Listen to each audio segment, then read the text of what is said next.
To have some tips on matters relationships, and the big question is, do you have these tips, and do you unazitilia manani? It's Wednesday and relationships Wednesday. Karibu sana Music Stanley Nyarungita. A very good morning to you. Kama ndo umeamka kupale kwa nyumba unakunywa breakfast, kachai pole pole kamkate, ongeza volume, usijali na neighbor, ongeza volume, because this is the right place to be. This is TV47. This is Morning Cafe, and the conversation this particular morning matters financial stability and dating. Is it a factor? Financial stability, umetafuta mpoa, ndio umeanza kudate, but unafikiria ujamaa udem akona kakitu. Is it even important to talk about that conversation? You can always be part of us. 0795 045 864 is the number to call in live. Unaweza ingia pale WhatsApp pia, to text 0793 267 279. We'll be opening our phone numbers for you. So after credits, tuambie what is your view on that? And today we're doing things differently.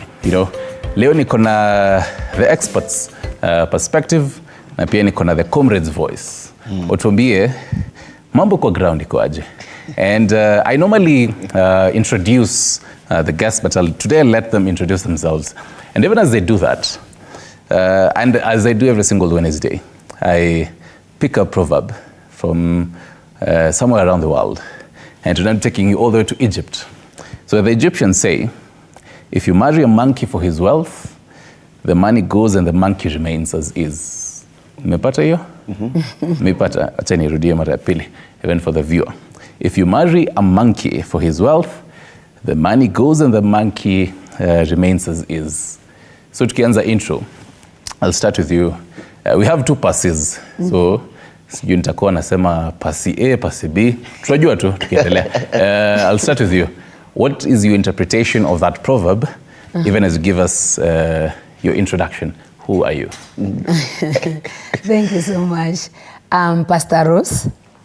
Yeah, and I'm happy and excited this morning, even as we share this topic. It is a very nice topic, and of course it is the one that holds all the foundation of families. Me as a family therapist, I would like this more and more, because that is where the family starts, dating. Now, according to the proverb, you should also tell us you're an author. I'm holding a book here. I have. Principles of a Successful Marriage. Wow. Yeah. Okay. That is my book. Principles of a Successful Marriage. It starts with understanding marriage and also knowing your position and role in that marriage. Because of course sometimes people get into marriage, it is unknown, and now they are not well informed. And the Bible says, my people are destroyed due to lack of knowledge. So here we are, that we may give knowledge, even in that of my book, to give knowledge of the unknown. Fantastic. Now your interpretation of this proverb. Interpretation of that proverb, when you marry a monkey, because of its money. Money goes, and then the monkey remains. Okay, that I think it is a good thing also, because when we think about marriage, we don't look mostly about money, but money is needed more and more. So it is not that I'm dating you because of what you have. First of all, it is, are you my have? Are you the perfect partner? Because we have to, before you get involved. I use this word love, which everybody says about love and love. And now the word love can help us now about that proverb. Right. Love, I take L as listen carefully. Now you and me, we listen carefully. Listen to me, listen to my family, listen to everything, and listen carefully. Oh, I take it now, observe. That is you perceive, you observe. You observe, who am I, how I do things. Observe everything and carefully. Now we have the V. Now, Fee, we can put a line. We can say, listening and observing, we get the value. Now I can value you. My husband is Mr. Bogwa. Now I can value Bogwa and say, this I needed 80% to get married or to start dating. And now I have 20. Do I go with this 20? Or maybe I have 50 or 60. You see now the value. I have my percent. How about E? About you, about him. Now, the answer here, I divided into 3 parts. One is I add that we have just started, and now I value, I say no. Okay. Add, right. E, add.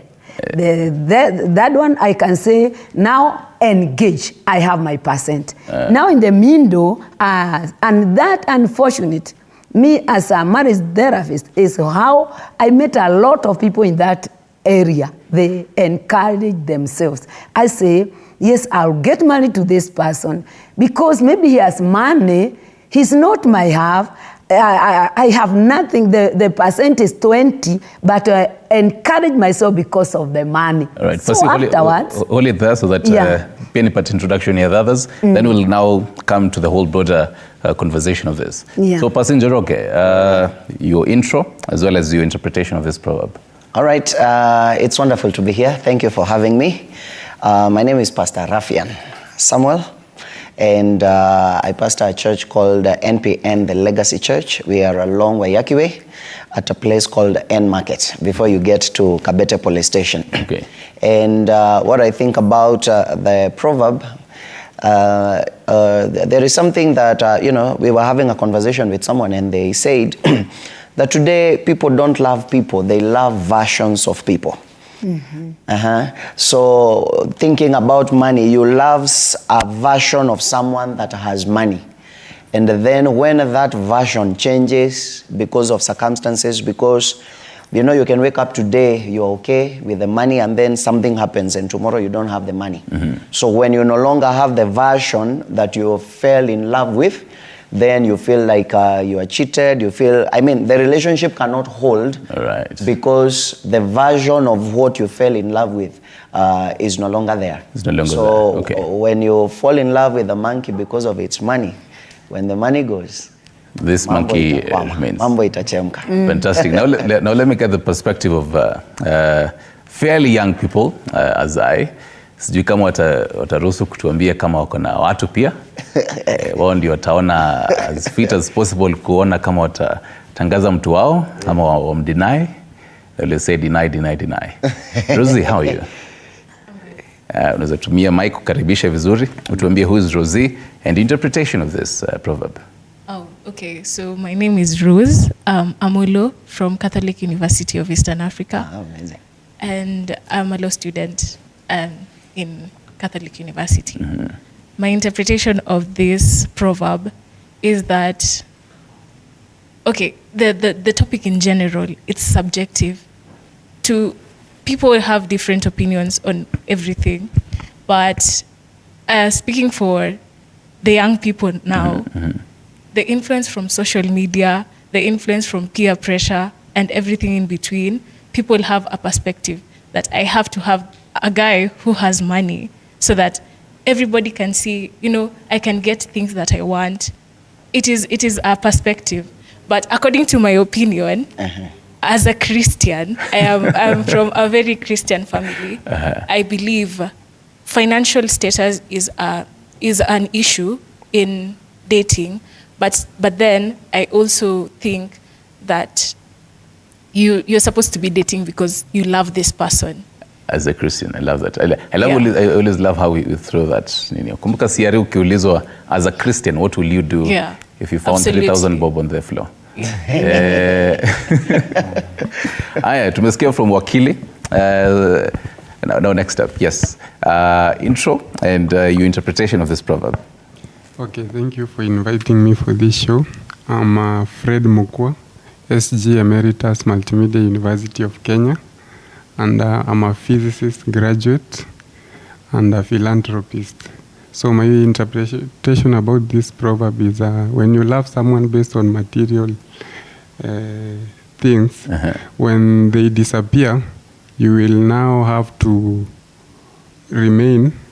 The money, the guy you loved will remain, but when the materials disappear, you'll left hanging. I'm curious, uliniacha hapo kwa philanthropist. Yeah. Is that a cool way of saying mimi utuma fare bila kuuliza? Fare lazima itumwe. Do you survive? I'll also be getting ingine from uko juu.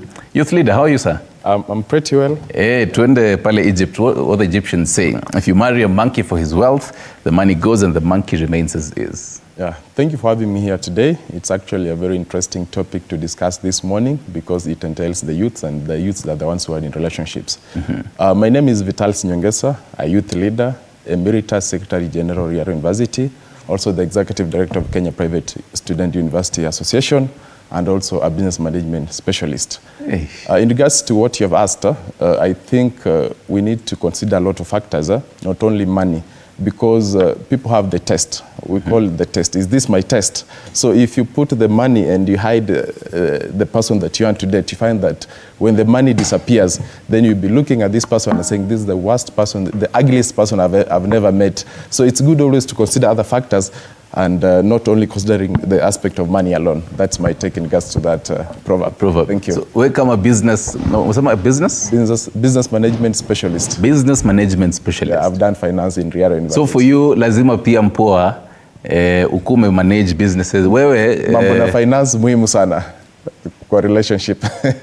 All right. So now the fact that we've got that, we'll also be having, rather expecting other gentlemen joining us for this, just to kuendelea na conversation. But because now we've opened this, I'm curious. I'll start with your passenger on this. What does financial stability mean, according to you, as a counselor? Financial stability means the ability to afford. Because it is a relative. There is someone who can afford an air ticket, the other one can afford SGR, the other one can afford motorbike, the other one can afford matatu, the other one can afford a cab. So I think financial stability is the ability to afford whatever it is that you need at any one given time. So stability is a relative. There is someone who thinks this person has everything and ile pesa hako nayo ni mingi na inatosha, lakini akipatana na mwingine hata hawezi angaliwa mara mbili because whatever they have is nothing. So I think financial stability is that ability to afford whatever you need at a particular given time. At a particular time. I've realized nimefanya makosa kidogo. Nimesahau Mora. How are you this morning? I'm good. Uko salama? Yeah, I'm good. Yes, so your interpretation on this proverb as well as who are you? Okay. Defina Mora from the University of Nairobi, doing BSc Agribusiness Management. So, I'll interpret the proverb like I support financial stability. So lazima kuwe na kakitu. Lazima kuwe na kakitu. So financial stability is a key role towards dating. So mostly people say that women love money. Okay, we actually don't love money. A woman can't love a man who doesn't have money. Okay, in fact, you should not date a broke guy. Okay. Umeguza wengi. Umeguza wengi. Yeah, you're not supposed to date a broke guy because there's a difference between a broke guy and a financial stable man. Okay, the difference is a financial stable man, there's a big difference between the level of their thinking. Yeah, so a broke man who is not able to provide for himself, he actually can't provide for a lady. Because maybe he has What's provision to a lady? Because so that's your context. Na sijui now you're at liberty maybe kutuambia kama kuna mtu ama kuna. That's your own, you can tell us. But then, I'll also be getting from Percy's Mbugua, saa tupeleke back then, wakidate, back then zile siku za kitambo, wenye siku zilikuwa. But now for you, Mura, so what's provision to a lady? What does a lady need from a man when it comes to matters money? A lady needs security, yeah, and love. True. Security and love. Yeah. Percy Mbugua, hizo ndio vitu ulikuwa unatafuta ukiwa which year was it by the way when you and Mr. Mbugua met? 1981. 1981. So 1980s hapo. Yeah. Ndio sasa ilikuwaga ile kacheske pale. Was it, which county was it? Nyeri. Nyeri. Yeah, born in Nyeri, married in Kiambu, but he's still there at Nyeri. So mlipatana Nyeri. Nyeri. So 1980, was the same thought process? Ilikuwa the same na lazima Mr. Mbugua kuna do. Let me say like those enzi hizo, it was not much. So you can, but of course kwa ladies, women, we need money. Women need money. Sio love. Sio ati love money.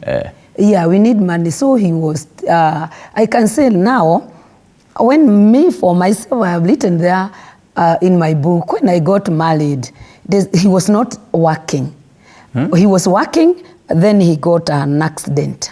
So that means he stopped, and I got married that time. When he did not have... When he was on his bed with crashes, I started nursing him. So that is why what I say now with the E I was saying. And allow me to shine the spotlight up kidogo. Yeah. Let's say when you probably met him, he did not have anything. When I met him, he was working. So for example, he was not working. Maybe, hypothetically, he was not working. Will you still be, have agreed, fine, I'll be with you. Hana kitu kabisa. Hana kitu kabisa. Will you have... Tuende tukakure nini? And I'm leaving my family. I'm leaving everything I had. Hata huo wakati wa kitambo, unaasha kila kitu. Na unaingia. And you know, we were staying maybe two weeks without going out. You are married. You just sit inside the house. Let me get Rose's take. Ndio pia sasa tuelewe how the ladies' process of thinking is. For you, do you agree, because ulianza kutuambia as a Christian, so again, as a Christian and as a lawyer, is it the same for you? Well, I think I would, as a Christian, I said there are factors that you look at when, even if you're a Christian, you have to look at some factors. Financial stability is an issue, but then, as Pastor has said, she got married when the guy had a job, but then afterwards, it becomes a different story. I would say that is not his fault. The accident made him, but then you cannot, as for me, I don't think it is appropriate to get into a relationship if you know you're not able to take care of this family, because families come with a lot of, let's say, budget. Sorry, a lot of budget, and you are supposed to be in a relationship knowing very well that I can take care of this lady, and if something comes up later, I can still take care of it. As a lady, I would also say, if I am working, I wouldn't want to get into a relationship with someone who is not, because you see, I know it is, people might say it's like gender bias, but I don't feel so. I just feel you're supposed to be on the same level so that you can relate. So what comes first? Is it money, then love, or love and money? Well, I think they just come at the same time. I wouldn't say they come at different times, because yes, you might have this. Okay, there are some people who we say some, like in many cases, we hear parents say, tulianza tukiteseka and all those stuff. So you know that your father was hardworking, and that's why you've gotten to where you are right now. But then I would say hard work is also another thing. But generally, I would just support that if you're supposed to be into a relationship, you should strive to be financially okay. Mukua, is it as a man now, because we've gotten the perspective of the ladies, so as a man, for you, umetafuta mpoa pale ni MMU, right? Pale Rongai nini bahati mzuri sana ukapata mpoa. You know, wewe on your end, you know you're financially stable, but will you be looking at her financial stability? Does it matter for you as a guy useme well pia wewe lazima, because she's saying if she is working, then you also need to work. Now for you, if the roles changed, for you as a guy, if you're working and if you have your own money and everything, does the lady also need to have that? In a relationship, the work of a man is to protect, provide. So those are key roles. In providing, the financial aspect and the money is a prerequisite to marriage. So you cannot enter into a relationship when you're struggling financially. You must build yourself as a man first, get money, be financially stable, so that now you can venture into a relationship. Because hata ukienda kwa club, utapeleka mpoa out, then mzaya akuja amwambie aone gari, hivyo ndio umetoka. So to avoid self-esteem issues, you should have at least money. Do you have like an experience in past relationships where ulikuwa down, unajaribu 1 2 3 hazingiani na kuna mpoa hapo, and maybe atakuulizi, but unaona anataka tu pesa ya nails, pesa ya nywele, but huwezi patia. Do you have such experiences? Ukijoin fresha pale first year, second year, so ulikuwa unaona dust.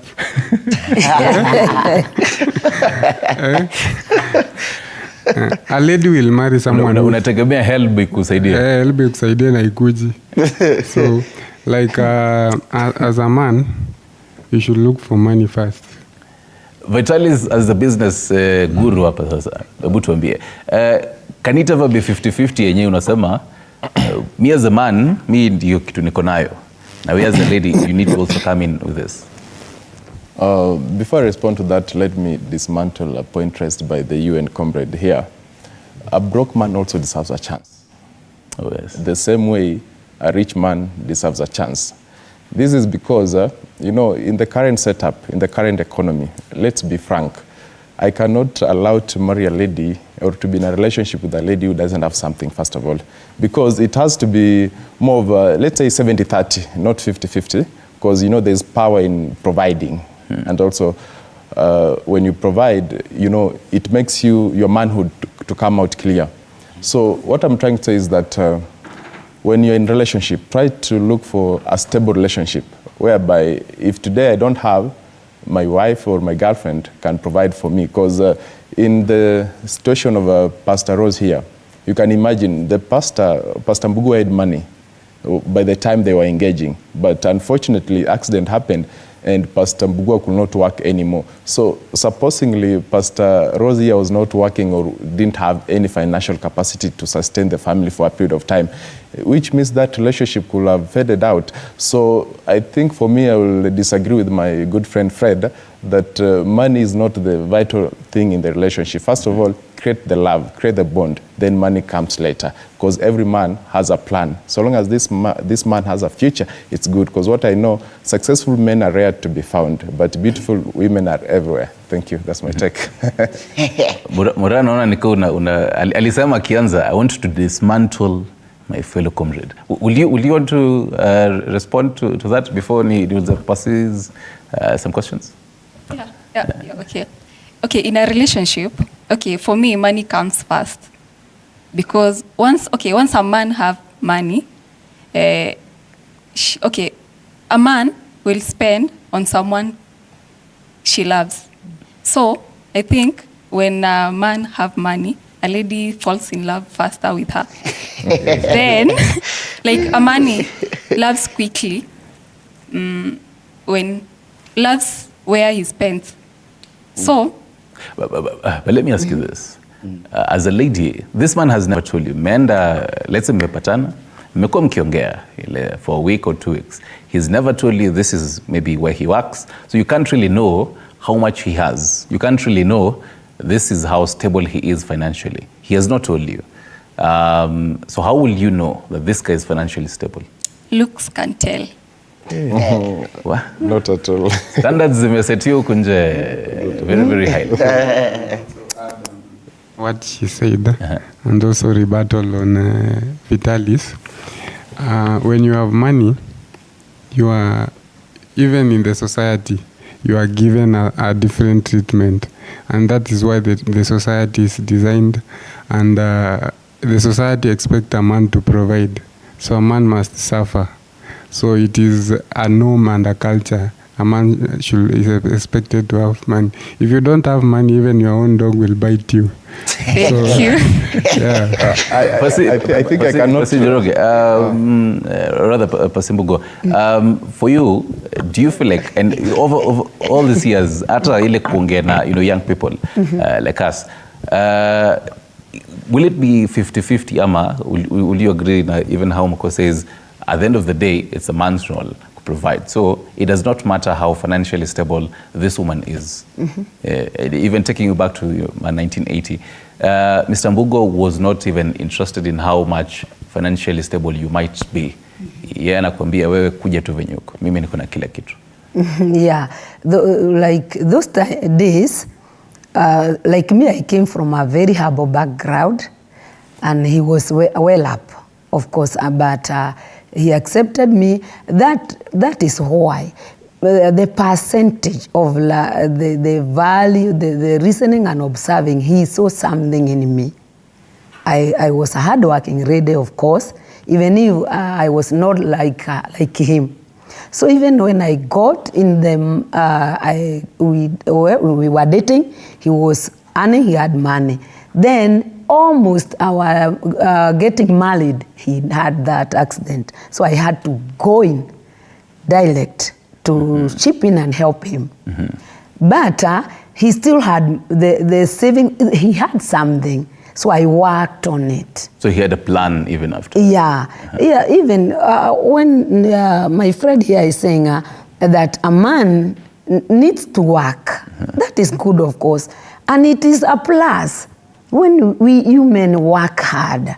Even in the Bible, in Genesis, God told Adam, from your sweat, you'll eat your blood. You see that? He even told them to till and keep the ground. So they are both. We cannot take that 50-50. Do you know, even sometimes you get in marriage, then you continue, because there is financial here now, before marriage. And there is the process. As we go on, things come up and downs. But the marriage will still continue, because I have chipped in, and maybe when you are down, I'm up. So when you up, I'm down. No 50-50. Your BT is also chipping in because what argues that passenger that na broke men ni hapa na hapa. No, amesema just by looking at a tell, mse akona kakitu. I hope me na kani kona kakitu. But then so Pasi, tell us. So are we putting a very huge burden kwa baboys out here? Telling them, well, at the end of the day, well, you are a broke man, by the way, utaona dust, and so at the end of the day, this man has to look for every means possible, whether legal or illegal, so that pia kuna hiyo kitu yenye society inamwambia. Hii si ni burden kubwa sana for men out here. What I can say, and that is why we must move from looking at things na hii macho ya kawaida hii. You must, juu hii macho sasa itakudanganya. Juu hii ndio imebath hii kupretend. Juu unajua hata nikiomba nguo ya mtu nikikuja bado nitakuwa nimepiga luku. Yes. So kama unasema ati appearance inaonyesha kama mtu ako na do, let me tell you the way. Earlier on, I come from very humble background. Lost my dad when I was a child, grew up in a children's home. Nikamaliza form 4, nilikuwa homeless. I didn't have a place to stay. Nilikuwa nakaa na marafiki. Lakini nilikuwa na dream, na nilikuwa na vision, na I was already working on it. I had nothing, but I had something that I was working on. And I remember I had this girl. Tulikuwa tumetoka high school nini. So nilijua wanaangalia vile mtu anakaa na vile anavaa. Mimi nilikuwa naomba maboys nguo. Naomba boys wangu jeans, naomba mwingine jacket, naomba mwingine sneaker. Saa zingine nikisikia kupiga suti, naomba best yangu mwingine. So I had the looks, but I had nothing. You get it? But at the back, I had a vision. I had something that I was working on. And I remember that lady, I'm talking about kuangalia vitu na hii macho ya mwili hii. I remember a lady, huyo dem insist ajue mahali nakaa. Nikampeleka kwa wenyewe, then mwenyewe akarudi mapema. Sasa ndio ikabidi amejua ukweli yenyewe, huko si kwangu, mimi ni kwa best yangu. And that was the last time aliniona. I think in a week's time nilipatana naye huko Kikuyu na jamaa mwingine wameshikana hivyo. Yaani nilitokwa hivyo. But now, because I had something I was working on, in a short span of time, in a short while, nilienda nikasaidika. Nilimpata kwa stage kukitaka kunyesha. Na saa hiyo na mimi pia sasa God come through, amenisort, niko na gari yangu na whatever. And then she was telling me, hey, do you think there is a chance we can work on our relationship? So I'm just trying to say you cannot judge a man, the stability of a man by looking at what they have now. Hakuna mtu waga amekelewa mawe, hakuna mtu hawezi rise, and just because I don't have today, it does not mean that I'll not have tomorrow. So we must look for something greater for us to get into relationships. Also, don't date me to try and fix your broken life. Unakuja juu sasa wewe umesota, huwezi afford vitu zako, huwezi tengeneza nywele yako, that now you are looking at me as kama amref. So work on yourself as well. My times may change. We are not in 1981. Correct. We are in 2024.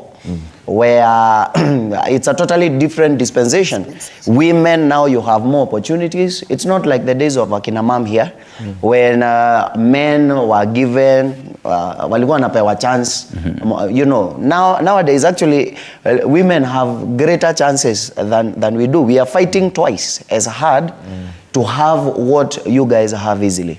So I tend to feel relationship should be anchored or based on something greater than money. Money is a tool, it's not a house. You can live in a house, you can't live in a tool. All right. Let me take a look at a few comments on Facebook. Back at home, remember you can always call in live 0795-045-864. Let me sample a few before ni pate sentiments za Rosie on what all that what they're talking about. So Lillian Manya says financial stability is very important. So yes. Shadrach Mbithe says yes, if the stability comes the least expected side. Mugambi Newton, it is the only important component that matters in the relationship according to today's ladies. According to Mugambi. Brandon Lee Arika says sota ndio ujue tabia za bibi yako, my friend.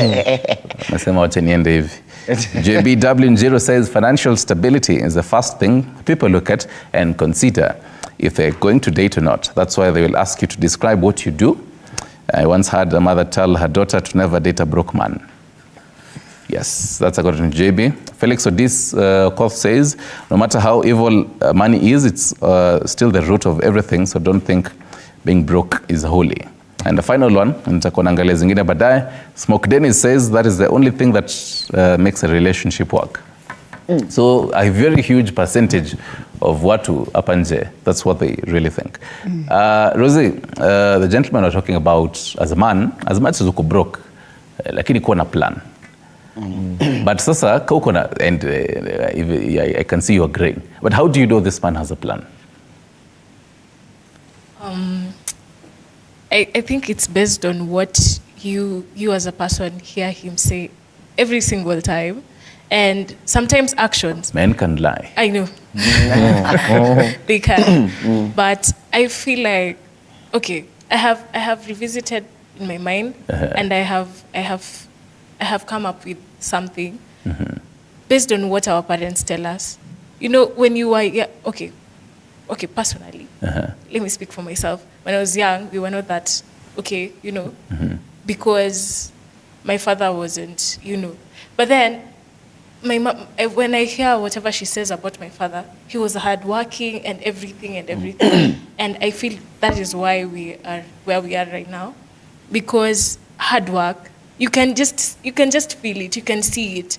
According to what he does, he will strive to make sure that you guys get something, even if it's little. You will see the hard work in him.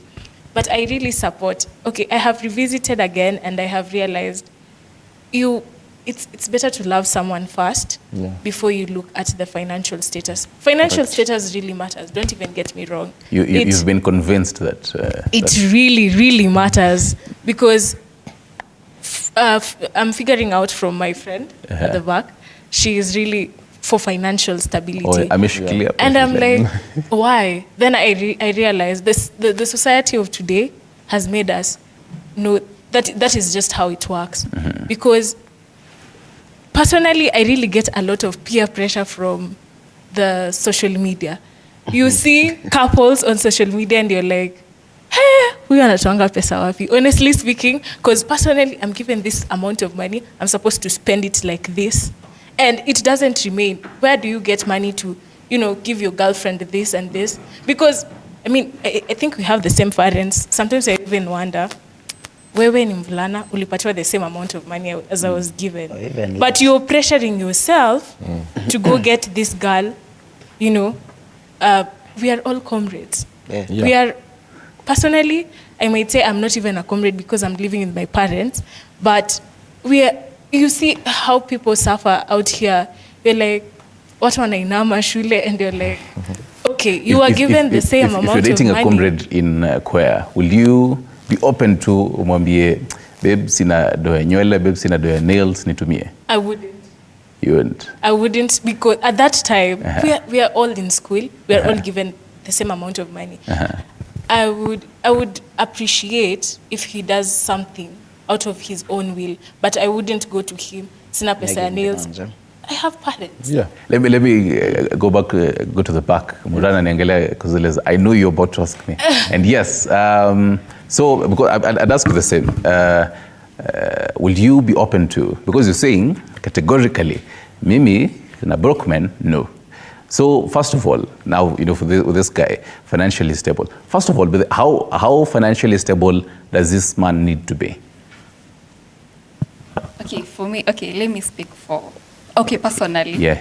Okay, like my past relationship, I was dating a student, like a comrade like me, but I wasn't asking for money from him. So, okay, my parents were providing for me, and the money they were providing was enough. And my boyfriend never provided anything for me because I knew he was a student like me. So I never asked for, maybe unless himself he say, okay, let's go for lunch. Okay, siezi kata. Wacha nikuspoil leo. But okay, so fine. Uni today uhitaji kunini. So at the end of the day, how much does this guy, for example, he's not a student, he's working. How stable does he need to be financially? Okay. Okay, I don't expect him to provide everything for me. But, okay, I won't ask for anything from him. But as a man, you need to know what a lady wants. Yeah, allow me to respond to, I think from this panel, it's clear that I'm resonating with my good friend here, a lawyer, and also a pastor here, and also the other pastor, Pastor Rose. I think now she's buying into the idea that you've been talking about, because she has talked about her past. Meaning that this lady was in a relationship that man was not financially stable. That's number one thing that she's agreeing. You know, let's move away from this Precambrian setup. these old ways, because the generation of today is totally different from that for Pastor Rose. Because, you know, the society is meant to believe that a man has to provide, but things have changed. We are living into a totally new generation. And I will say this because where I come from, I've been raised by my dad and mom. Mm-hmm. And my dad is an old man, you know, and I used to see how he used to provide. And considering the aspect of looking the financial stability of my mother and my dad back then, it's the dad who was empowered enough to provide, not the mom. But right now we have empowered the girls, we have empowered the women, we have left the boy child. Now the women are so empowered. I believe that if you go to an interview, if you are, let's say, 3 guys and 3 ladies, the probability of guys being employed in that work setup, they're girls. So we have empowered girls so much. So right now, we should not focus on having a 50-50 thing, but what I'm trying to say, let's have a 70-30, something of the sort. A man to provide 70%, a lady to provide 30%. My friend here from University of Nairobi is saying that she was in a relationship. Now, for that case, you know, if you go with a man right now in a club, that's where you go for lunch. Mm-hmm. Probably if you're having the lady, it's the mentality of people that me as the man, I'm the one who's going to pay the bills. But remember, this is a student like you. Yes, bill kando yako. Exactly. You go out with a girl, the waiter, and the mindset of Kenyans or African society is the man is to provide. We wait at a later your bill like kando yako, ateka kando yake. So you can imagine these are comrades in university. I've gone to Riara University, and Riara University is totally different from this other setup of campus. Then my dad was a public health officer. The way I've been raised is totally different from, like I don't come from that struggling background, so but I understand both the areas. So when this, for example, let's take an example, a comrade from University of Nairobi. The same money that is receiving from HELP is the same money this girl is also receiving. There's no way that a girl will be given a high money, then this lady will be given maybe, you know, it's on the same level. So why do you expect a comrade that you're in a relationship with to support you, and yet your finances are almost similar? Yeah, that's why now we have the situation of wababas in this setup. I know we'll get there. So that's my response. Yes. You definitely read my mind. We'll be getting to wababas or mamas. But then, Mukua, so kuna mpo wako hapo, and you know, as he says, let's say kadate nini. So how does this conversation, unaanzaje kuuliza your significant other about what maybe, how much they have? Your conversation inaanzangaje? The point of view, it doesn't matter what you have. Our work is to submit. So in a comrade setup, what I can, it is like a... So for you... as a man, you're not supposed to date. Work hard, finish campus, look for a stable job or a source of income. Now go back to campus. After 3rd year, 4th year. So now, for example, let's say umetafuta 3rd year. Yeah. Now, will you be comfortable if this lady is asking you, we kama mkua, uko na how much, your account, how many assets do you have? Akikuuliza all about that matters, finances zako. Will you be open to tell her? From the conversation you have had from these people, a girl is attracted to what you have, not you. So if you miss that, what you have, probably look for someone who meets that standard.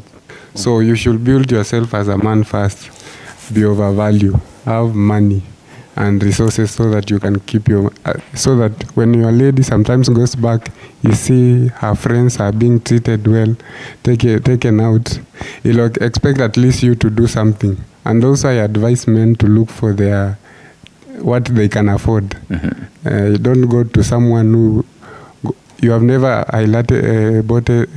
used a Uber, and you date someone who has never even used a matatu. So be realistic when you are dating. Oh, yes. So most of us do or go to the standard where we cannot meet. So cheza na ligi yako, ukipata kakitu, vuka. Upgrade. Yeah. Kuna point ulisema, and Rose was shocked. She was like, what? It reminds me of the song Lifestyle and I think Ska. One of the lines where Bien says, ukipandisha mrembo boda boda, ndio siku ya mwisho utamuona.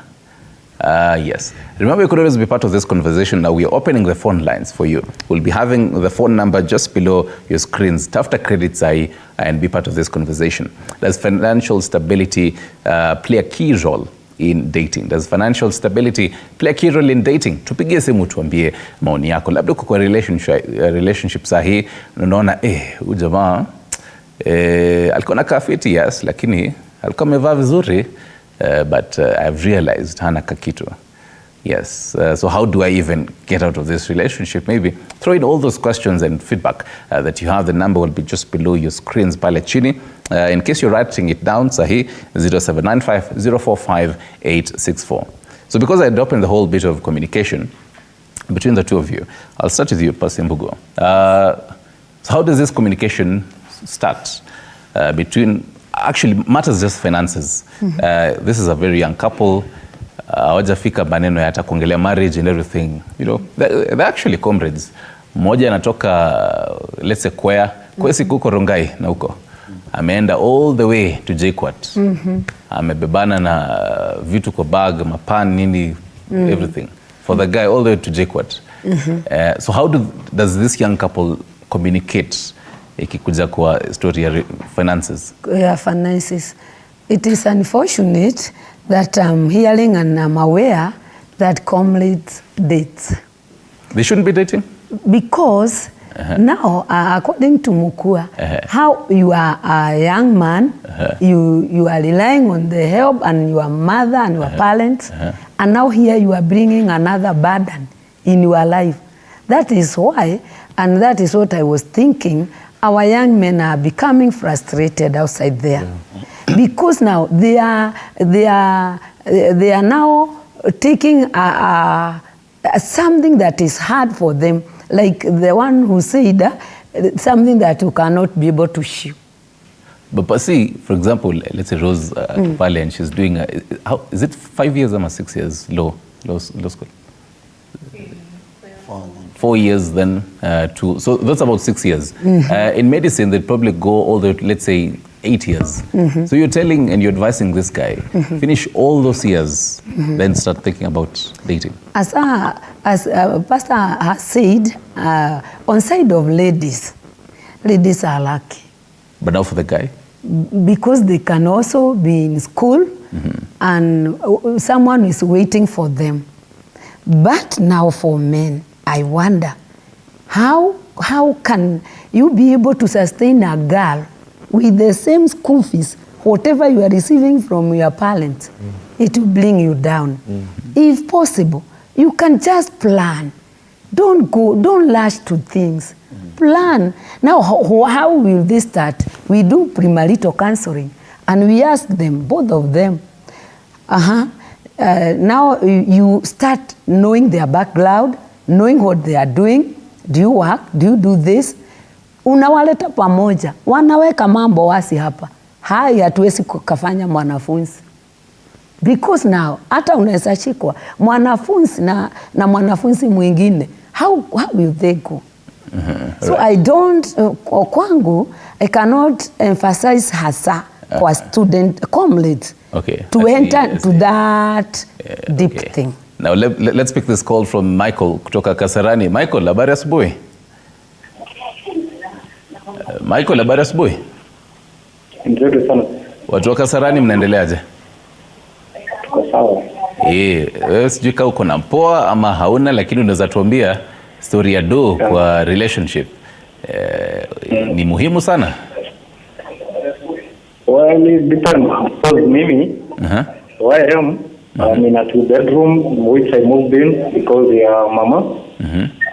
And she also decided to leave after that. So, unadhani mamange kwa na wewe kama hungekuwa na do? Well, kama singekuwa na do, because najua mimi nilimpata akiuza watermelon, na zile buckets. You know what I'm talking about? So sasa usaidia tulipatana nilikuwa kwa bed sitter. Because I was alone, I was good. Then I moved into a 1-bedroom after that because of her. Because sasa tulikuwa na yeye and I wanted to give her better. How many years umekuwa na mama? How many years? 5 years. Hey. Makofi kwako bana. Nanga kuwa in a relationship more than 1 year. You need a call. Asante sana Michael kutoka Kasarani. Salimia kutoka Kasarani sana. Remember you can always call in live 0795045864. Utuambie. Michael anasema by the way ya kitu sawa. Na katubi pale. Back to matters communication. Pasi Njoroge. How does this conversation, go? Fine, utasema kuna planning, but then mmekaa chini nyinyi wawili, mnaongeaje matters finances? Let's say bila kosana nini, bila, how do you openly talk about finances as a couple? I keep saying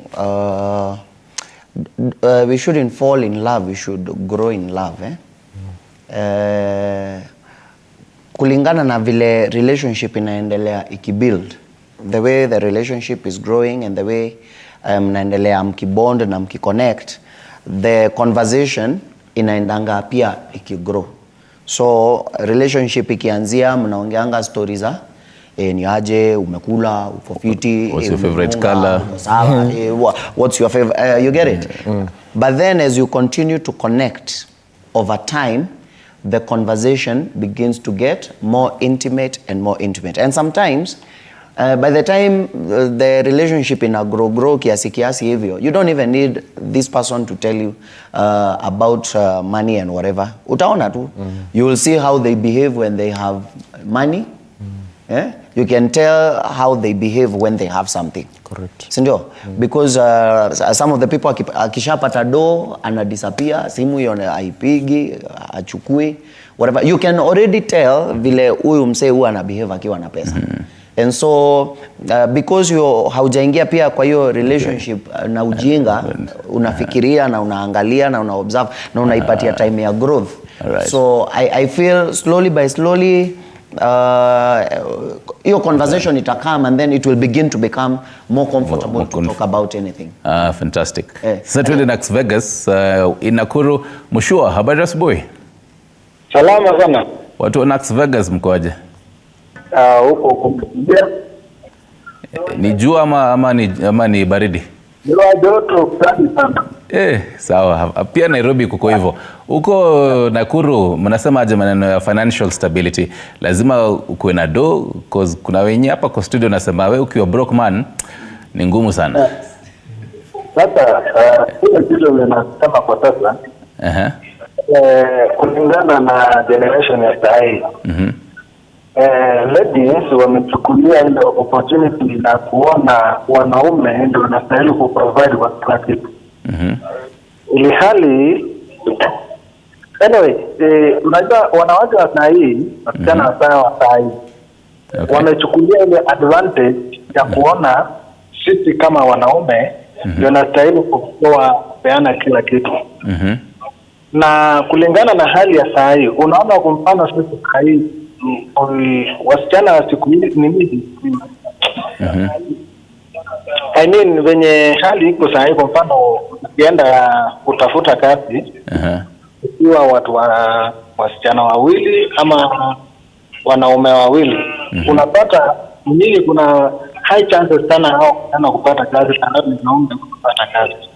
So unapata kwa mfano sasa unapata msichana akiwa anaona wewe hauna pesa, yeye anachukulia advantage ya kukudarau kabisa.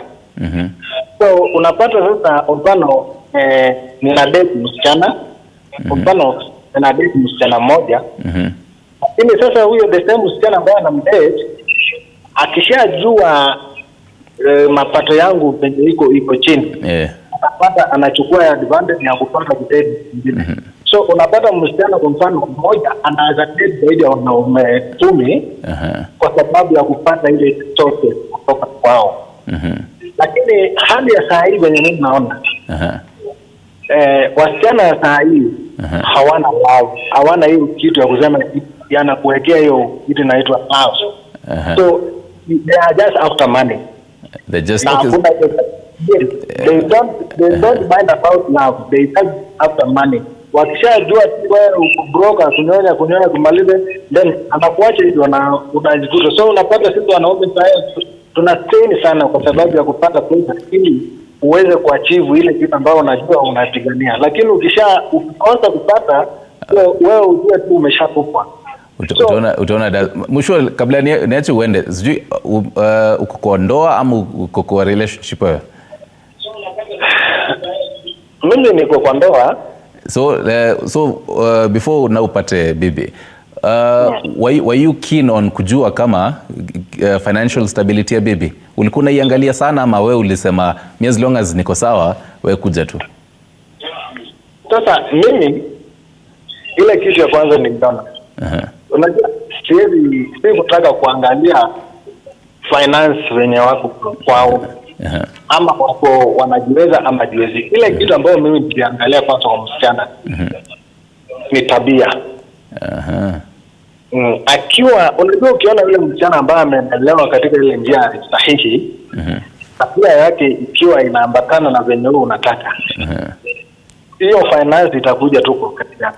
Lakini ikiwa unaona tu kwa sababu hao wako well financed, alafu uichukue kwa sababu wana pesa, utafika kiwango utapata hiyo ndoa inayumba. Lakini ikiwa hiyo umeangalia tabia yake venye leo umeenda kwao, ikiwa wako well, ikiwa hawako well, but ina depend, angalia tu tabia yake, ustadi venye hapo, utajikuta mnaendelea vizuri. Asante sana. Usikimbilie mtu kwa sababu tulikuwa na pesa. Okay. Ama msichana naye asikimbilie wewe kwa sababu mko na pesa. So utajikuta kwamba inafika mahali hiyo ndoa haitaendana, itakuja. So mimi na advice wanaume wavulana kwa sasa, ya kwamba kwa hii generation ya hii, tukae tu tujue kwamba ndoa ya hii si kama wazazi wetu zamani. Sasa ukikwenda tu au kama huko wewe jua utaona dada. Asante sana Mshua, salimia watu Nakuru. Watasikia wote. Oh yes, waambie waendelee. Hata waambia hao wenye uko nao pamoja hao. Salamia madam anaitwa anajiita lawyer, anastudia cheo ya lawyer hiyo. Huyo madam hapo sawa kabisa. Aendelee na kuadvise wasichana wenzake pia namna hiyo. Anaitwa Rose. Maybe atakuja Nakuru kama atakubali. Asante sana. Akikuja ambia anitafute. Anakaribishwa. Sawa, asante sana Mshua. Roses, do you contact kwenda Las Vegas? But then, because before we actually get other callers, I'd love for all of you to chime in. Tumekona different callers, maybe what they're talking about. Tunaweza na huyo what he's talking about. Yanasema by the way, as a man, kuja na do, as a lady we kuja na tabia. Rose in Tanzania. I think okay. This is a new generation, and generations are moving so fast. This is Generation Z, and we have another one really scared to do, Generation Alpha. Oh yes. Things are changing so fast. And I would like to say, as a lady, I know it's not something everybody will concur with, but I feel like as a lady you should have something of your own. I mean, yes, you can just come with your tabia and everything, but still, you should have something of your own. Just as you said when you started, men can't lie. Oh yes. And men can change. There's something we call character development. Unaweza pigwa na hiyo. There's actually a school called Kenya Institute of Character Development. Okay. Yes.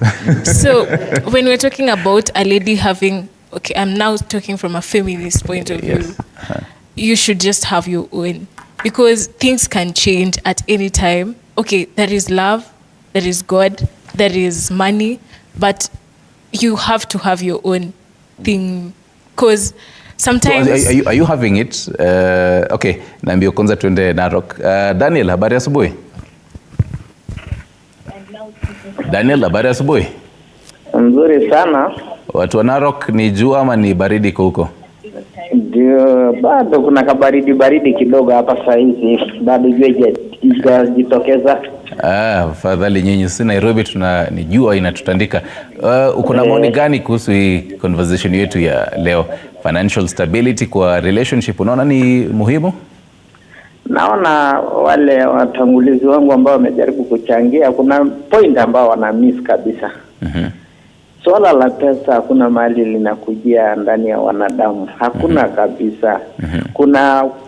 Kuna wasichana ambao wanalelewa tu vibaya na wazazi wao, wanajipata sasa wakitumia mahaba kutafuta pesa. Lakini si kwamba amezaliwa hivyo, ila tu alilelewa hivyo. Alafu kuna wasichana ambao hawana haja na pesa kabisa. Hawana haja kabisa na pesa, kwa sababu unaweza angalia mfano wa ule rais wa Malawi, huyu anaitwa Joyce Banda. Nini ilikuwa ikimtoa huko anaenda Nigeria, na ilhali huyu ni rais mzima kabisa. Haya, angalia mfano wa huyu first lady wa Machakos. Nini ilifanyika? Si pesa zilikuwa pale mingi sana. So hakuna mahali swala la pesa linakujia hapa. Ila tu ni mtu saa zingine amelelewa tu vibaya, akawa sasa amefuata huo mkondo wa pesa. Lakini bado kuna wadada wazuri sana ambao, kama si kwamba kuna wadada wazuri, hakuna mwanaume angeishi na bibi ama na mpenzi wake hata zaidi ya mwezi mmoja. Ingekuwa kama manisa, unapanda unashuka, unapanda unashuka, unapanda unashuka, hakuna kitu kama hiyo. Unaona sasa kuna mtu mnakaa naye, mna shida, mnapitia ile mashida, mnasomesha watoto pamoja, mnang'ang'ana, mnatoka kwa shida, lakini bado pesa, ukumbuke, ni kama si kwamba unampa pesa ati kwa sababu ya mapenzi. Hapana, kuna mahitaji ambayo ni ya lazima. Kwa mfano, mmesafiri na mtu, mnaenda kwa hoteli, si lazima utamnunulia chai kama ni wewe uko na pesa. Na kama ni yeye pia naye ataweza kanunua. Haya, kama anasoma kwa chuo, pengine kule nyumbani hajapata pesa za mahitaji yake yote, bado tunachangia pale, kunamwambia okay, sababu mimi ni rafiki yako, shika hiyo 1,000 usafiri naye, shika hiyo 1,000 tengeneze naye nywele. Si kwamba ati ni mahaba ya pesa iko pale, hapana. Hivi ndivyo tu Mungu alituumba na ndio wanadamu wanaishi. Ni lazima, hata hii mambo ya kusema thamani ilikuwepo tu, ila si pesa ilikuwa inatumika wakati huo. Kuna zawadi ambazo zilikuwa zinatumika wakati huo, maana hakukuwa na pesa. Ile mali. Kabla Daniel, kabla niache uende, niruhusu nikuulize, uko kwa ndoa, uko kwa relationship ama uko? Mimi niko kwa ndoa. Uko kwa ndoa. So kabla nilitoka kwa mapenzi hiyo, ndio sasa mimi niko kwa ndoa. So kabla upate bibi, ulikuwa na kitu ama ulikuwa tu bado unatafuta? Imagine mimi sikuwa naye. Na bibi tu alisema we kama hauna kitu ama uko na kitu, mimi sina shida. Kwa sababu tulifanana. Unajua hapa ni mpaka uangalie pia mko compatible na huyu mtu. Ana shida kama wewe. Yes. Okay. So asante sana Daniel. Salimia tu Narok.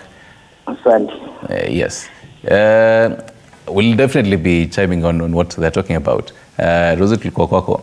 And even as you also do that, there's something I think, was it you who said that lazima mkuwe the same, usiende mtu high class? No, it was Mkua, yes. Akisema usiende mtu high class. Ana, do you agree with that? Because maybe you might be talking to someone, ni comrade pia yeye, ni lawyer pale kwea, anaona Rosie ni high class, me I can't even approach her. Honestly speaking, the way I have been raised in this life in Kenya is just a different story altogether. Things are very tough sometimes, and we just have to face the reality. It is tough in Kenya, and to get what you want, you really have to aim high. And I would say, in as much as I would do my part as a lady to get what the education that I'm supposed to be getting, to get to the level that I want, I always have this principle. It's not even a standard. It's just a principle. If you want to grow, look for people who are better than you. You get what I'm saying?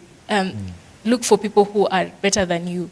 So I would say, personally, I would go for people who are higher than me in status, because they will help me grow in everything that I'm doing. But I would go for someone who's higher than me. I wouldn't, but still, I wouldn't. So also financially higher. Financially higher, net worth higher, but I wouldn't let you step on me still. Yeah, we should just have respect for each other, despite the fact that you are financially higher. Because I hear in some cases, some stories. I was researching yesterday, and I'm like, I see other ladies are being told, ata mimi ndo nakuprovidea kila kitu, but you're supposed to be doing that. So, I wouldn't let you, make me feel inferior. And that's why I'm saying girls also have to have their own thing. Because if someone tells you that you can't, I am learned, I can do my thing, I can survive without you. Yeah. Mora, as she says, as a lady, pia ukuna kakitu yako. Do you unatafuta hii kakitu because of your own independence? Either ukuna mtu ama hauna mtu just for your independence, ama unakuwa nayo just to be safe. In case umse dozake ziende, mie can safely exit, nitafute mwingine ako na kakitu. Okay, sikuwa nasema ati lazima nimtegemee in everything. Like, I need to have something. So in case tukosane hivyo, at least I can stand for my own. Hivyo. Okay. So now as a business guru hapa, yes. How much is enough for a man ndio seme maybe then niko na kakitu? Unafaa uangalie nini? Even in your day to day, ukiamka asubuhi nini and all that. What do you look at as a man and say, I am not broke? Number one, you plan yourself, especially when it comes to your priorities. You should have enough savings, at least have savings in your account, in that in case you lose your job, you can survive for the next 3 months. Don't have debts. Be in a position to manage your debts. Have the savings. Be in some of these chamas and circles whereby you can easily get money in case of an emergency. That to a man means that you're financially stable. Then through the calls that we have made today, it's clear that money was not there before. We all know the saying that God made man, man made money, and mpiga luksafi anakudanganya, atakwambia mimi nafanya hivi na hivi. So as ladies out there, don't listen to men. Men are liars. Huh? What you need to do is, for example, let's use even our President Ruto. We all know that President Ruto was in a relationship long time ago. The photos are there. Mike Songo, those are the examples that we should use. Even Michelle Obama. Michelle Obama came out clear and said that he met Obama when he was an intern student of law. So you can imagine if this woman didn't see Obama in that perspective and visualize the vision of this man, he could have lost him. So let us, like comrades in the university. I'm a comrade, for example. I'm studying this degree. A lady also is studying degree. Okay. Right.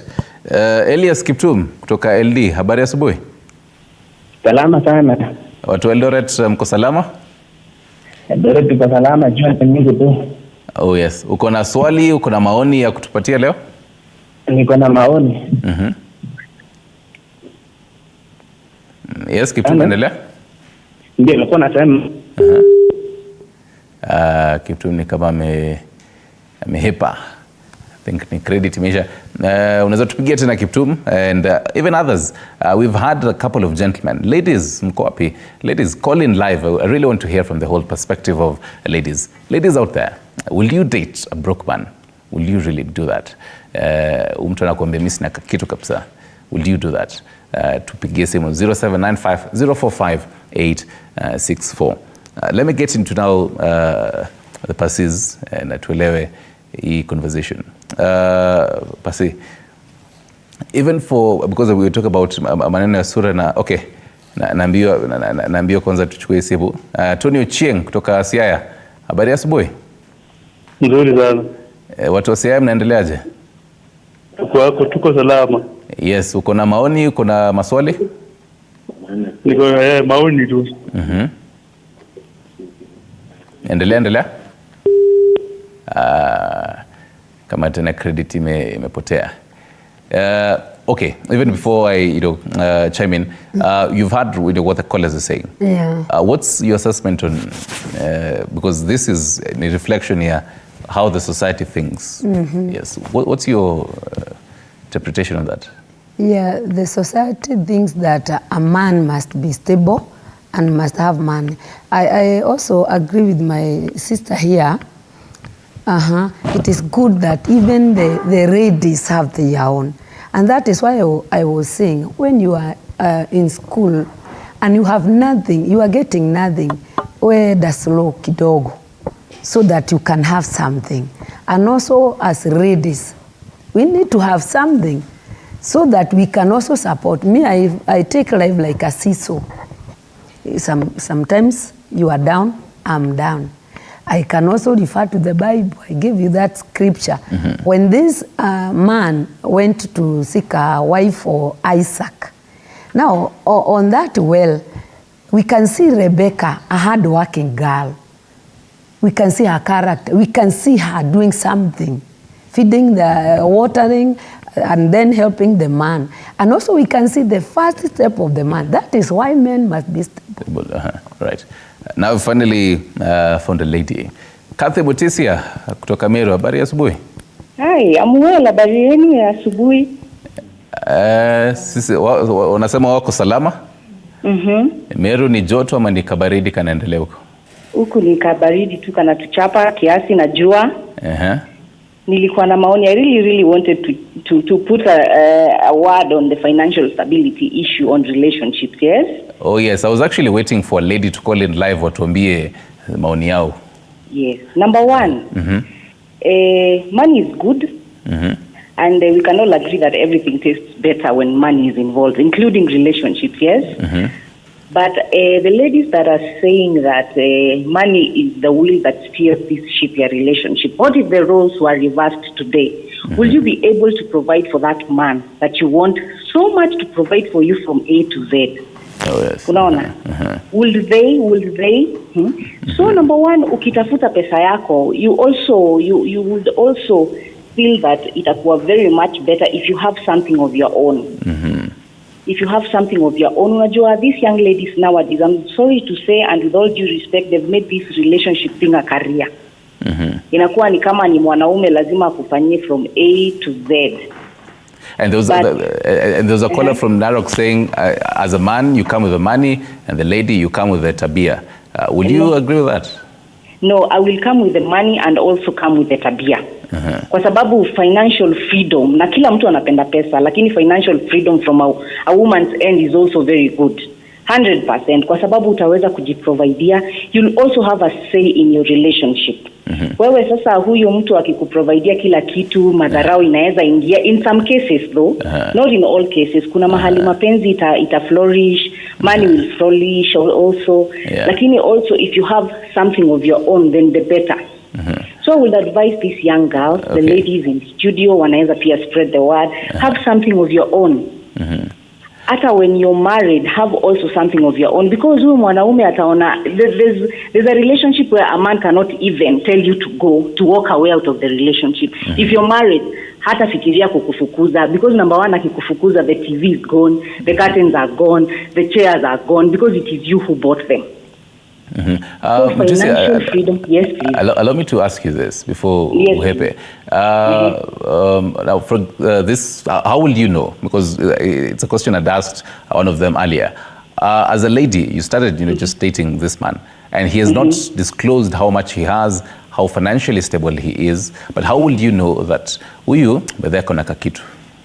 Unajua, wacha nikwambie, you are a man, and men will never disclose how much they get.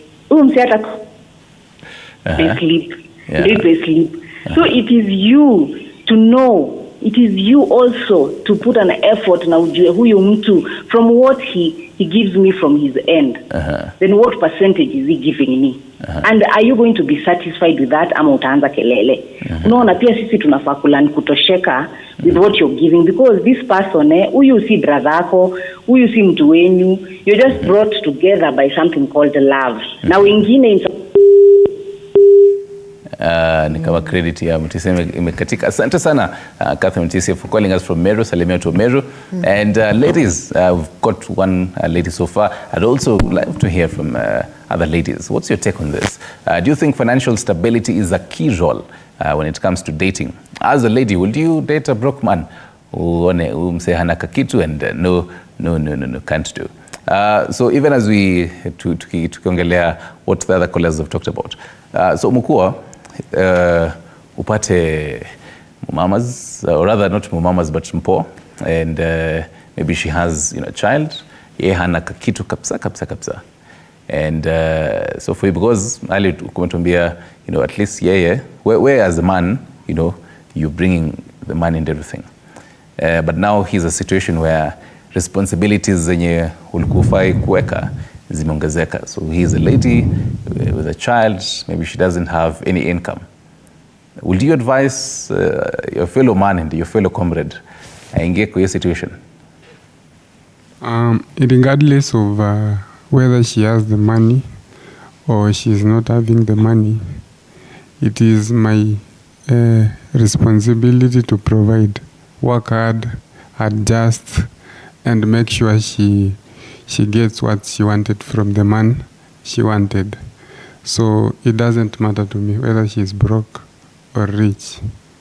So for the entire time your relationship, when you'll be fully supporting 100%? Yeah. Yeah, na by the way ikienda. Hiyo ndo yenye maybe utakuwa nayo na ikienda. I love to work hard. But siwezi count on her. If she's willing, yes. If she's not, I'll have to look for other means. Nyongesa dema kiona, let's say hiyo do imeenda. Unaweza omba u dem do. Umwambie maybe kuna jobo nilikuwa nafanya, yes, hata unajua I was doing this jobo. Bahati mbaya pesa imeacha ku come through. So naomba unisaidie. Naomba you keep on now asking her, ni kama sasa unamtegemea. To answer that question, I believe if this relationship was based on love, even you won't struggle trying to borrow that lady the money. But if this relationship, this lady was a bit of materialistic, it would be so hard as a man to borrow this lady, because we know a woman should be submissive. But by the time you try to borrow this lady money, and yet this lady, by the time you're in a relationship, you already know the kind of woman you have. For me, if a woman is materialistic, if a woman doesn't have any vision, if a woman is just there expecting me to do everything for her, because we know like issues to do with rent, buying maybe foodstuffs in the house, a man, you should do that. But there's those small petty things like maybe I can provide for you to go do your makeup once in a while, go do your hair, but mostly these are things that a woman should do because we have been able to empower them. Then in regards to the calls that you have received, it's evident enough that Kenyans out there, they don't support the aspect of a man providing everything. All the Kenyans who have called today, they are saying that a lady should come up with something, at least come up with something on the table. Because you can imagine, these are 25 years old man, and this lady is maybe 24 years of age. But this lady is expecting this man to give him a mansion, to be having a car, and yet even she doesn't understand the background that she's coming from. Because number one, ladies should understand the background that they're coming from. Don't expect too much from a man, and also don't look at a man and say that this man has money. First of all, in a relationship, people should be open enough. Find out, what does your man do and what do you do? And as Fred Mukua said, also it's better for a man to look for your type. Number one, for me, I consider looks, and I consider also kuwa na tabia, as the guy from Vegas said. So also look for your type and look for someone who you can manage. Don't go for a high-end girl and yet deep down in your pocket you can't sustain that girl. So also men out there, try to look for your type and also try to gauge the financial stability of that lady before you engage in a relationship, so that it won't lead you to be stressful in life and to live a miserable life. Yeah. So Bara, because we've established that at a particular time and at a certain level, ni kama tunekea mwanaume burden fulani ya. At the end of the day, as much as fine, you'd also come in with your own money. But this man will really have to have his own money. But then let me pick up this call from Kiptum. I think ni ule wa Eldoret. Yes. Elias Kiptum amerudi sasa, ametafuta credit akarudi. Elias, habari ya asubuhi? Salama sana, labda yenu. Credit ilikuwa imeisha? Ni network ilikatika. Pole sana. Now, ulikuwa umeanza kutuambia maoni yako. Ndio, nilikuwa nasema hivi. Concerning the financial stability. Yes, unajua kwa maisha pesa sio kila kitu. Kuna ile kitu inaitwa trust. Okay, endelea. Kuna ile kitu inaitwa trust, uaminifu. Unajua kama mtu una uaminifu na mtu, utampea ile inatakikana. Kitu ya pili, kuna ile mtu jinsi ambaye amelelewa. Unaona, ukilelewa kwa njia ambayo inapaswa, pesa hii itakuwa issue. Kitu ya tatu, unapata nowadays ladies wanaangalia pesa as everything. Hawaangalii maisha. Kwa sababu mtu unaweza pata mtu ni mwizi, anakuprovide everything, hata gari anakununulia, lakini hujui the source of this money ametoa wapi. Wewe kama Kiptum unadhani mbona ladies, according to you, mbona unadhani ladies wataangalia pesa sana? Kwa sababu wameona pesa ni kila kitu. Unaona? Na unajua ukishaangalia pesa kama ni kila kitu, utaangalia huyu mtu the behind the scene. Huyu mtu ametoa hii pesa wapi? It might be a thief. Anaweza kuwa ni mtu yote, so long as anataka wewe, ata make sure everything. But last, ingekuwa pesa na kila kitu, unapata hata like your colleague from other station, unapata people are single. Mtu wanafanya harusi leo, pick wedding. Na wote wanafanya kazi, they have money. But at last, unapata hii kitu imeisha, hata mwaka iishi. So ingekuwa pesa ni everything, your relationship ingeisha. So according to Kiptum, pesa lazima ikue. Na pesa ni very important kwa dating. It's not very important. Pesa sio muhimu. Pesa inakuja baadaye. Pesa inakuja baadaye, okay. Pesa inakuja baadaye. Like hata kama amesema kuwa yeye anaweza toa 100%. Unajua when you have money, uone an issue, but when you have a problem. Mimi personally nilikuwa na problem. My wife ilibidi asimame. So iwapo sasa angekuwa ananitegemea 100%, ingekuwa aje? Unaona? Yes. So it is good mtu usione pesa as everything. Like that lady from behind pale, alisema yeye anaangalia pesa. But pesa sio kila kitu. Na wakati mnaaminiana na huyu mtu, hamtaona umuhimu wa pesa. Pesa ndio itakuja automatic. Pesa inakuja automatic. Hata ukiwa na shida, utaomba mtu pesa, anakupea tu pesa. Kwa urahisi. Okay, asante sana Elias Kiptum, salimia watu wa Eldoret. Asante. Endelea to watch.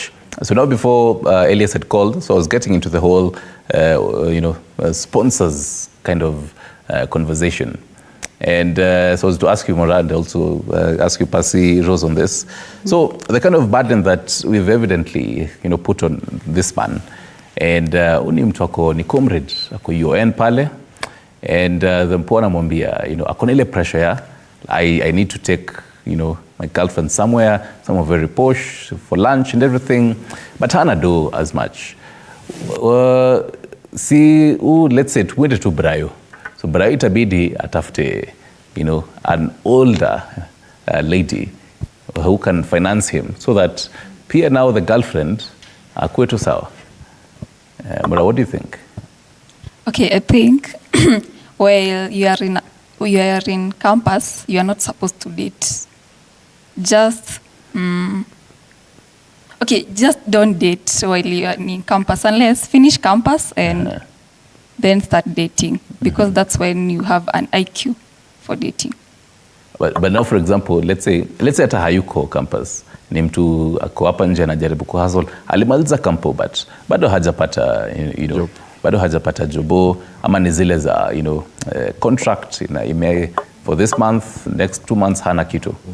Can we blame all that, ile pressure yenye tumeka for the man for going to look for a sponsor?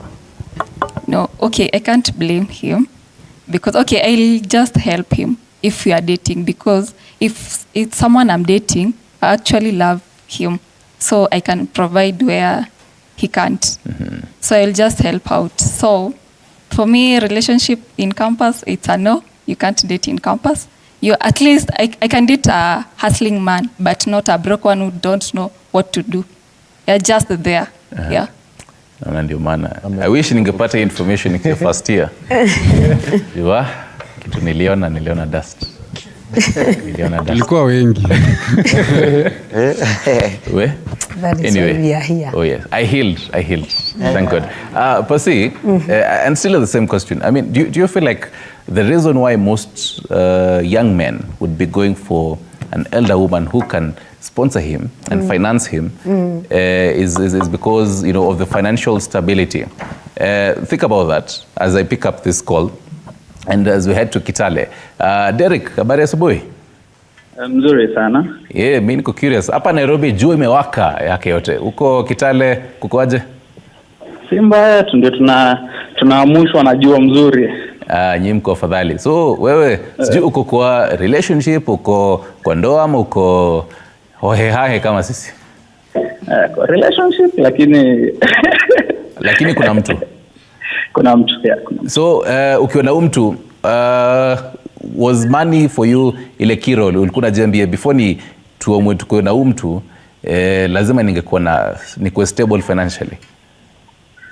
Hapana, actually ni mtu nilimtoa campus. So money was not that important. Ulikuwa kampo at that time pia wewe? Nilikuwa kampo. Yeah, watu wana date wakiwa campus. Nyinyi mnasema my guess hapa the advising ati watu wasidate wakiwa campus. Una feel udem ange as much as hauna kitu angekubali tu, you know, will things have been different kama ungekubali na kitu? I don't count money as that important in a relationship. We have observed a lot of prominent people, rich guys, people in power, losing their marriages. Yeah, you see even people from the king's family, they cannot keep a marriage. So marriage is not all about money. Marriage is about chemistry of two people. We can see those girls, those ladies who are there, they can see how their parents got married. I don't think their mom or their dad saw money from their mothers or their fathers. They just liked each other. They saw they can have a future with each other. I think marriage is all about how you see the other person, and you see if you can push on with them, even without the money, even in health, in sickness, in joy, in sadness. It's all about that. Like Derek, society make us to believe that ladies love, you know, money more. Why do you think mbona society inafikiria hivyo? It's not actually society. It's one or two individuals who are trying to give a different idea of how marriages should be taken. Like, it's not everyone pushing it. I've never seen a parent pushing it to a child that you cannot marry this girl because she does not have money. So I don't think it's much of a societal thing. It's much of a group of people who believe that without money, you cannot push a relationship. So they're the people who are misguiding a lot of the younger generation who are supposed to go into marriage. Yeah. All right. Asante sana Derek, salimia watu wa Kitale. Oh yes. And so I was right with you. That particular question, even as, you know, chime in on what the callers are talking about. The question was, can we blame the fact that hii pressure tumekea mwanaume ndio this young man ndio atataka kuendea, you know, sponsor? Yeah, I think says if you fail to plan, you plan to fail. That also can be the pressure. Then that is why we are trying to put this to young men. Do what you can. Prepare, plan fast. And also, in this area of financial, it is good to communicate. It is good. It is not a comfortable discussion in families or in dating because one of us don't want to open up. But it is it can help more and more because there is no, hakuna pesa nyingi, ni ile tu the guy akonazo, ni ile tu now the girl has, because now we are dating. Let us start by planning first. There are many things, like Derek has said, to be discussed in the family, not only financial, but because today we are discussing about financial, you out there, sit down, discuss, plan about financial, put your priorities. And people are different. There are those who are extravagant. Maybe hata ni a young man, anapenda tu la.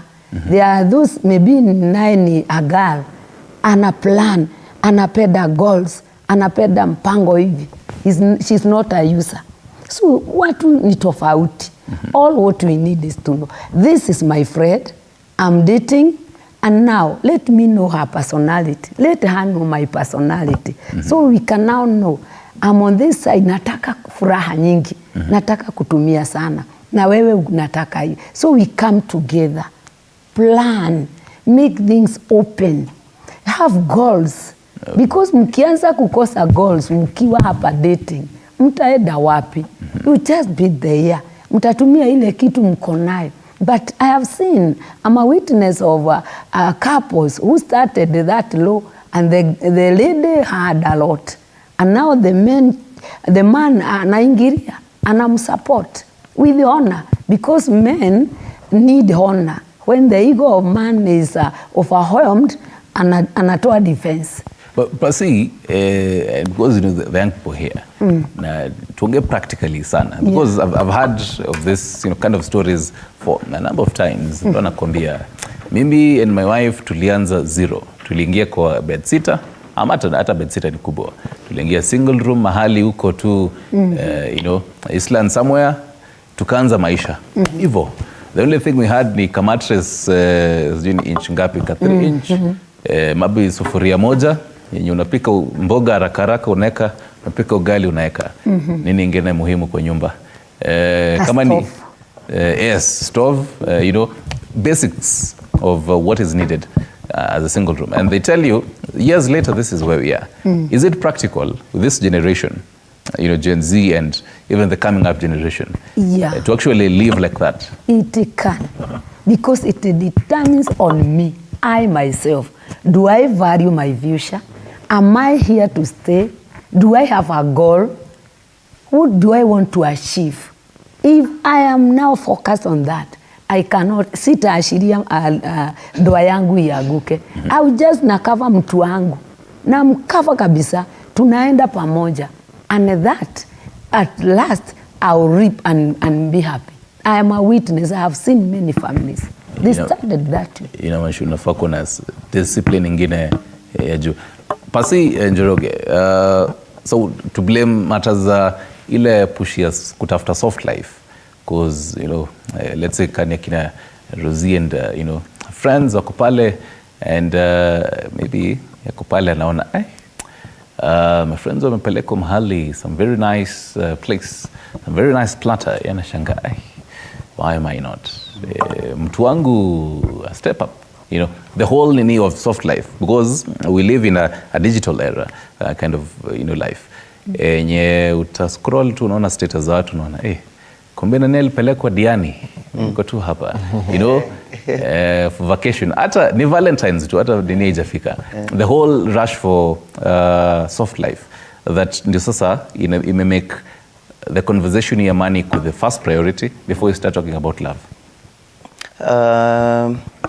I think ni vile tu kila mtu anaangalia life na purpose, yani ile purpose uko nayo kwa kila kitu yenye unafanya. Na chenye naweza sema ni vizuri ukuwe clear, unatafuta adoption ama unatafuta relationship. Unatafuta mtu akuadopt, akuwe mzazi, ni mzazi unatafuta, ama unatafuta mse mnaweza date. Ikiwa unatafuta mse mnaweza date, then the relationship should be a journey. Ikuwe a journey, mshikane, mwanzie mahali mko, mwende mkipanda hivyo. Number 2, don't compare yourself with other people. Usijicompare na mtu. Hakuna mtu anapost mambo yake mbaya kwa social media. Kila mtu, hata wewe ukichukua simu saa hii utaenda hivi utachagua your best photo ndio utaweka, lakini uko na picha zingine kama 15 mbaya. So kila mtu ana try kupost kila mtu ana try kupost their best.